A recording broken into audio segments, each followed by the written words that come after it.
Pardon.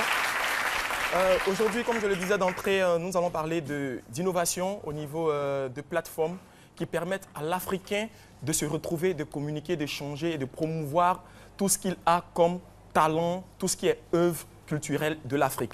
Niva Social est un réseau social africain conçu par des jeunes Africains qui vivaient ou qui vivent aux États-Unis. C'est des jeunes Togolais qui ont décidé comme ça de promouvoir l'Afrique à travers leur plateforme. C'est-à-dire à partir de 2013, ils ont réfléchi, ils se sont dit, il existe déjà Facebook, qui est un réseau social sur lequel on communique beaucoup. Il y a Twitter, il y a Instagram, etc.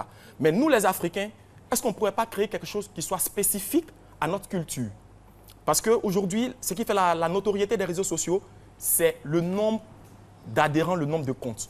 Et donc, à partir du Togo, lorsqu'ils se sont rendus compte que les populations togolaises n'étaient pas fortement ancrées dans tout ce qui était réseau social parce qu'elles ne se reconnaissaient pas directement, elles ne voyaient pas directement leur culture sur ces différents réseaux sociaux, ils ont décidé de créer Miva Social.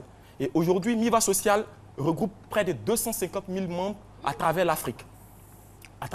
Et récemment, il y a eu l'installation, pour ne pas dire une base de Miva Social, de cette start-up qui a été installée en Côte d'Ivoire à la fin du mois de janvier 2017. Et donc, si vous voulez créer un compte sur ce réseau social-là, vous tapez ivoiresocial.com.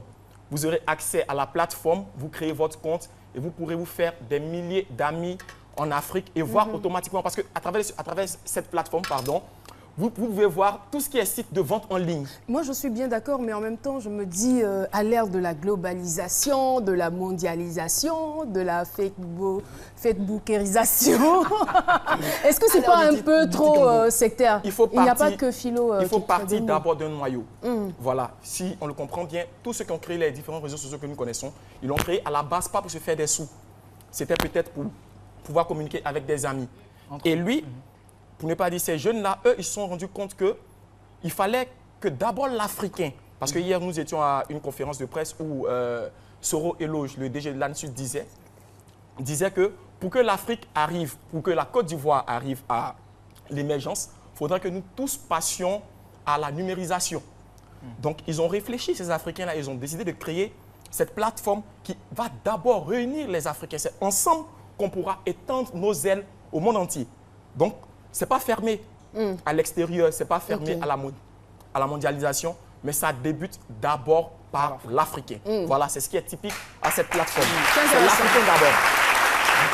Et dans cette même vague de promotion de tout ce qui est africain, il y a des jeunes Ivoiriens qui ont créé Génération Innovante. Ce n'est pas une plateforme, c'est un groupe qui a décidé comme ça de faire des tournées à travers la Côte d'Ivoire pour expliquer aux jeunes Ivoiriens tout ce qui est possible de faire lorsqu'on a la volonté, lorsqu'on a décidé de s'auto-employer. Et pourquoi j'en parle aujourd'hui? Plus d'informations ou plus de détails la semaine prochaine. Oui, mais pourquoi j'en parle aujourd'hui? Parce que c'est juste créé par des jeunes qui sont dans l'univers des médias et des TIC. Et donc, Génération Ivoirienne, innovante plutôt, c'est pour visiter le site web, vous allez voir. Merci beaucoup.